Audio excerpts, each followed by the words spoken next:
दोस्तों आज के दौर में सोशल मीडिया की इतनी आंधी चली हुई है कि सोशल मीडिया की आंधी में कई तो घर परिवार बिगड़ चुके हैं, कईयों की पत्नी मर चुकी हैं, कई लोगों की भी मौत हो चुकी है।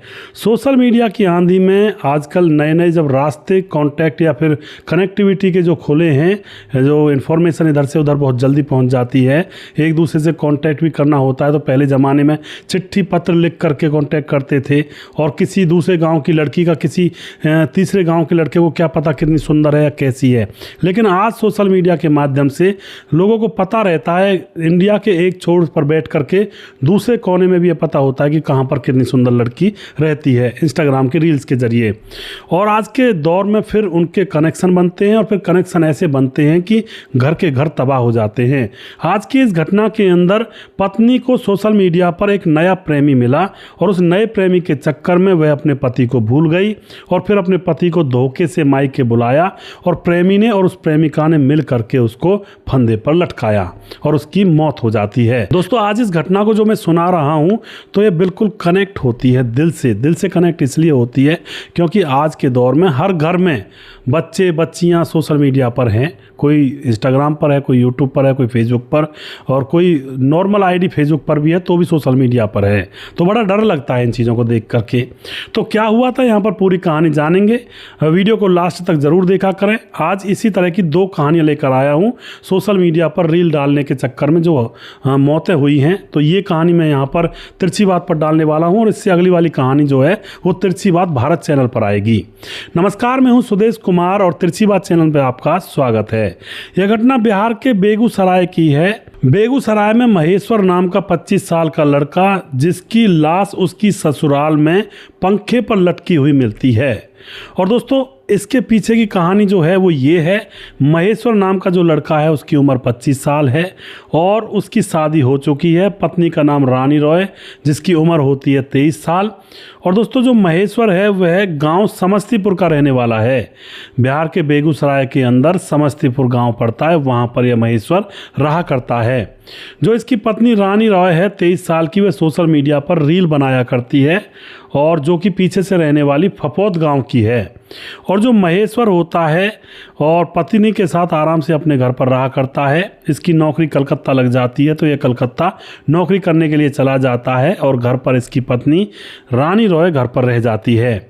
अब जो रानी रॉय होती है वह जब रील बनाती है तो इस रील का विरोध रानी रॉय के सास ससुर करते हैं कि बेटी तू ये काम मत किया कर, गंदी लगती हो, बहू बेटी इस तरह से मटकती, कमर हिलाती, चौखी ना लगती रील में। और लोग देखते हैं, आस पड़ोस के लोग भी हैं, तेरे देवर जेठ भी हैं, अड़ोस पड़ोस में ससुर भी लगते हैं बहुत सारे लोग। तो वो देखते हैं तो बड़ा बुरा लगता है हमको जब हमारे पास ही बैठ करके चौक चौराहे पर वह लोग अपने फ़ोन में ये वीडियो चलाते हैं तुम्हारी, तो बहुत बुरा लगता है। लेकिन लड़की रानी रॉय को तो रील बनाने का चस्का था। और आज के दौर में इन चीज़ों को मानता कौन है दोस्तों? अपने पति की नहीं मानता कोई, अपने भाई बहन की, माँ बाप की नहीं मानता। ये तो जिसमें सास ससुर थे। तो जो माँ बाप होते हैं वह खूब मना करते हैं लेकिन यह मान नहीं रही थी। और अब महेश्वर भी पत्नी को टोकने लगता है क्योंकि माँ बाप ने अपने बेटे से भी शिकायत की, बेटा ये बात ठीक नहीं है, बहुत गलत हो रहा है, इसको बंद करवा दे। क्योंकि शहर होता तो कोई दिक्कत नहीं थी, ये गांव है समस्तीपुर, यहाँ पर सभी लोग तुम्हारी पत्नी के लटके झटके देखते हैं, हमें बहुत बुरा लगता है। तो जो पति होता महेश्वर वह भी पत्नी से मना करता है लेकिन पत्नी अब अपने पति महेश्वर की भी नहीं मानती है। कहती है कि मेरी आज़ादी में खलल क्यों डाल रहे हो, मैं अपने हिसाब से जीऊँगी, अपनी ज़िंदगी है मेरी और तुम कौन होते हो मुझे अकल बताने वाले। उसके बाद दोस्तों अब क्या होता है, जब सास ससुर के पास ही जो रानी है वह रहा करती है ससुराल में ही। अब रानी का सोशल मीडिया पर एक लड़के से प्यार हो जाता है जो कि नज़दीक के गांव का ही था। अब सोशल मीडिया पर उससे वह घंटों घंटों तक बातें करती रहती, फ़ोन पर बातें कर करके लगी रहा करती हमेशा। सास ससुर को पता लग चुका था कि अब किसी और लड़के के चक्कर में फंस चुकी है तो वह फिर से उससे मना करते हैं, खूब विरोध करते हैं सास ससुर। तो अब दोस्तों यह रानी अपने मायके चली जाती है झगड़ा करके, क्योंकि मायके में तो कोई कहेगा नहीं। नहीं। और ये सबसे बड़ी गलती है जो अपने माँ बाप अपनी बेटी को नहीं समझाते हैं कि तू क्या कर रही है ये। जबकि सास ससुर ने भगा दिया वहाँ से लड़ झगड़ करके कि तू ऐसा काम नहीं करेगी, तो मायके वालों को पूछना चाहिए था कि क्यों भगाया, और अपने समधी समधन से बात करनी चाहिए थी। और जब खबर मिली तो अपनी बेटी पर लगाम लगाना चाहिए था कि तू ऐसा क्यों करती है। लेकिन जो लड़की के मायके वाले होते हैं कई बार अपनी बेटी की हिमायत के चक्कर में अंधे हो जाते हैं कि उनकी बेटी आखिर कौन से रास्ते पर चल रही है। अपनी बेटी को बच्ची मान करके सारी गलतियों को माफ़ करने की कोशिश करते हैं, जबकि ये बहुत खतरनाक हो सकता है, जैसा कि इस कहानी में बहुत खतरनाक हुआ है।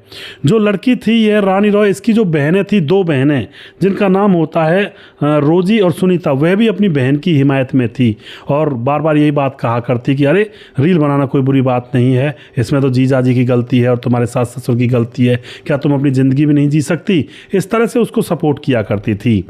अब क्या होता है दोस्तों, ये अपने मायके चली जाती है फफौद गांव के अंदर, और अब पति को जब पता चलता है तो पति ने इस पर फ़ोन करके सब चीज़ों से दूर रहने के लिए बोला कि तू उस लड़के से बात करना बंद कर दे जो तेरा नया नया आशिक बना है, और रील वील बनाना भी बंद कर दे और अपने घर आ जा और अपने घर प्यार से रहे और अपने बच्चे को पाल। बच्चा भी हो चुका था दोस्तों इसको, एक बच्चा। अब लेकिन अभी भी वह पत्नी अपने पति की नहीं मानती है, यही सोचती है कि ये कौन होता है मेरी ज़िंदगी में दखल देने वाला, क्योंकि उसको दूसरी जगह से प्यार करने वाला प्रेमी मिल रहा था जो रात को हर घंटे उसकी खबर लिया करता था। बाबू खाना खाया कि नहीं, बाबू नींद कैसे आई तुमको रात में, और बाबू ये बाबू वो, इस तरह का जो कहते हैं ना चमचा जो मिल जाता है किसी लड़की को, तो फिर वह अपने पति को याद कहाँ रखेगी। और ये चमचे सिर्फ अपना मतलब निकालने के लिए चमचागिरी करते हैं, वरना तो अपनी अपनी पत्नियों से इतना प्यार क्यों नहीं करते ये, जो दूसरे की पत्नी पर या दूसरी लड़की पर इतना मरते मिटते हैं। घर बिगड़वाने में लड़कों का भी उतना ही हाथ है जो ये चमचे टाइप के लड़के होते हैं। अब यहाँ पर क्या होता है दोस्तों, अब उससे बातचीत करती रहती है, पति की बात बिल्कुल नहीं मानती है। और अब दोस्तों यहाँ पर पति जो होता है वह ससुराल चला जाता है अपनी पत्नी से मिलने और उसको समझाने के लिए। लेकिन वहाँ पर जैसे घर पर आकर बता कर गया था अपने माँ बाप को, तो रात को 10 बज जाते हैं और 10 बजे तक भी वह वापस नहीं आता है, जबकि कहकर गया था कि मैं शाम को ही आ जाऊँगा, फिर सुबह मुझे वापस से अपनी नौकरी कलकत्ता के लिए निकलना है।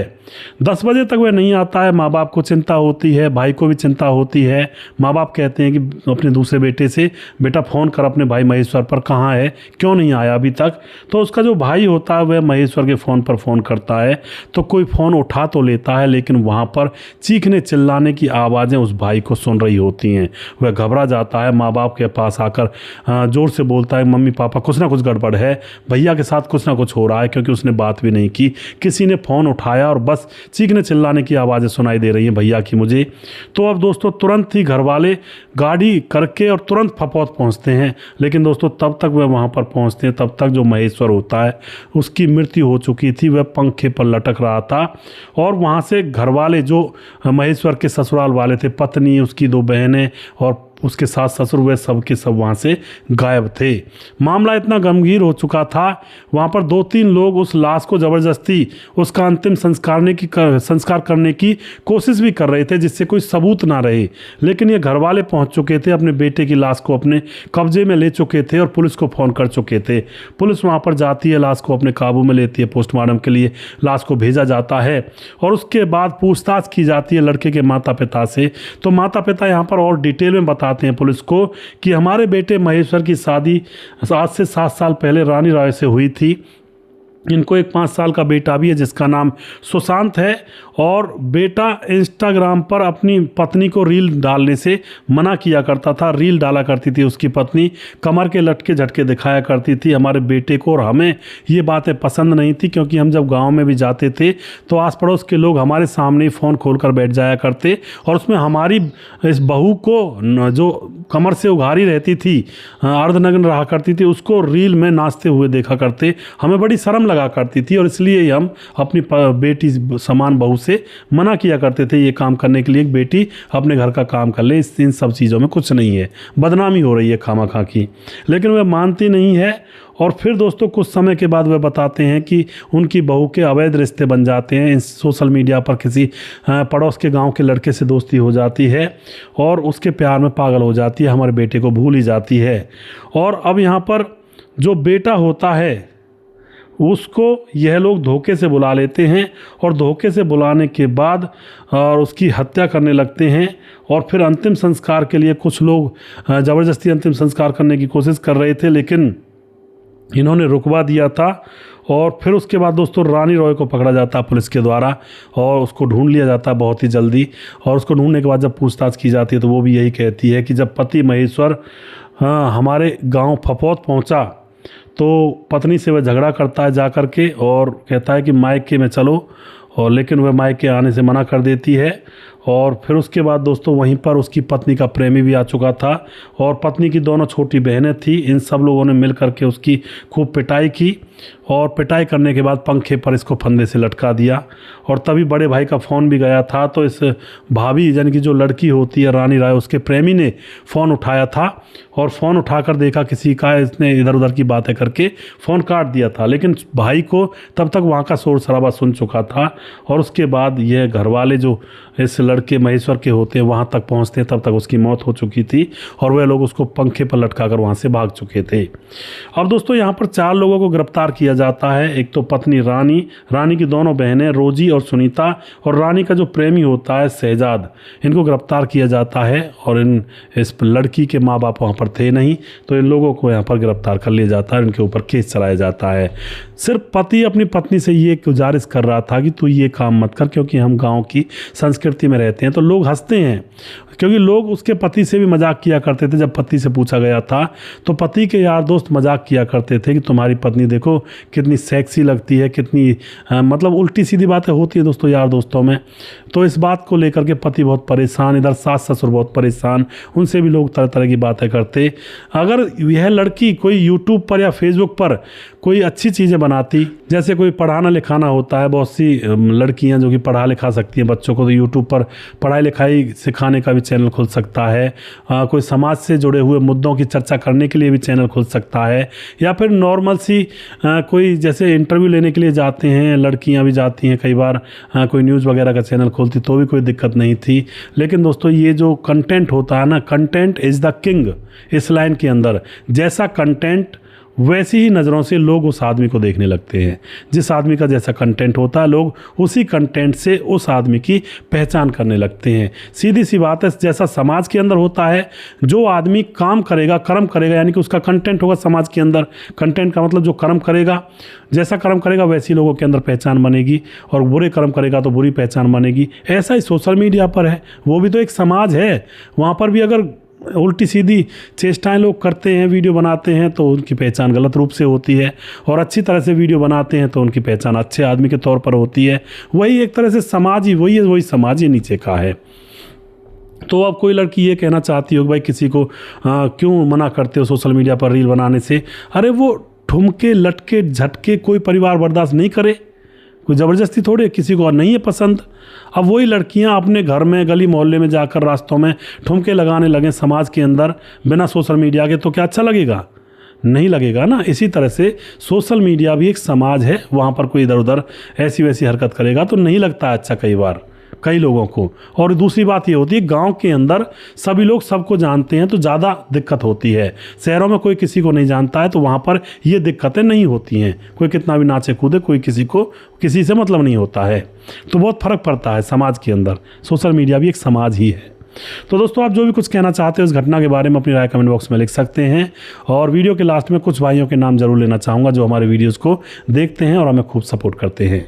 हमारे साथ राजेंद्र देहरू कमेंट करते हैं, समाधान पाटिल जलगांव महाराष्ट्र से हैं, विकास कुमार कमेंट करते हैं और कहते हैं कि मेरा भी नाम ले लो भाई, एक बार सीतामढ़ी से हूँ लेकिन मैं गुजरात में नौकरी करता हूँ सूरत में। बहुत बहुत धन्यवाद करते हैं विकास कुमार जी। और उसके बाद जय यादव हमारे भाई कमेंट करते हैं, जय यादव अहिरान यादव। और भाई आज मेरा नाम नहीं लिया है भाई साहब, हाँ तो आपका नाम लिया है जय यादव भाई। सतीश कुमार कमेंट करते हैं, भाई साहब आपकी कहानी बहुत अच्छी लगती हैं, पलवल से हूँ, पलवल हरियाणा से। तो सतीश भाई बहुत बहुत धन्यवाद करते हैं आपका, और आप इसी तरह से सपोर्ट करते रहें। योगेश तोमर कमेंट करते हैं हमारे भाई, बहुत बहुत धन्यवाद करते हैं भाई का। कमल अंसारी कमेंट करते हैं, और उसके बाद मनोज श्रीवास्तव जी हैं, आजकल किसी पर आंख बंद करके विश्वास नहीं करना चाहिए। जी बिल्कुल मनोज भाई। और अमित पटेल कमेंट करते हैं, राम गोसाई कमेंट करते हैं, और उसके बाद सुजीत कुमार हमारे भाई कमेंट करते हैं, मोहम्मद जहांगीर कमेंट करते हैं, और उसके बाद हमारे साथ हैं धीरज बनवाल कमेंट करते हैं, सिकरम राज कमेंट करते हैं ग्राम बेलवा जिला मोतिहारी से, अजय पासी यूसीआर कमेंट करते हैं, अखिलेश कुमार कमेंट करते हैं, चंद्रराम नारायण जी कमेंट करते हैं, सुजीत कुमार हमारे भाई लगातार कमेंट करते हैं, सूरज डी हमारे भाई फिजी से कमेंट करते हैं, भाई का बहुत धन्यवाद करता हूँ। और राधेश्याम शर्मा श्री जयपुर राजस्थान से हैं, राजकिशोर चौरसिया महाबलेश्वर महाराज से हैं, और उसके बाद सुशील चौधरी हमारे भाई लगातार कमेंट करते हैं, दुर्योधन भाई कमेंट करते हैं, छगनदास खारडा बांध राजस्थान से कमेंट करते हैं, और जिस भाई का नाम रह गया उस भाई का नाम अगले वीडियो में ज़रूर लूँगा। प्रवीण बघेल से पूरी से हैं, राम गोसाई भाई कमेंट करते हैं, मोनू जैन कमेंट करते हैं, और भी किसी का नाम रह गया तो उसका नाम मैं अगले वीडियो में ज़रूर लूँगा। अगला वीडियो बहुत जल्दी फिर से लेकर आऊँगा, तब तक आप खुश रहें, सावधान रहें। जय हिंद, जय भारत।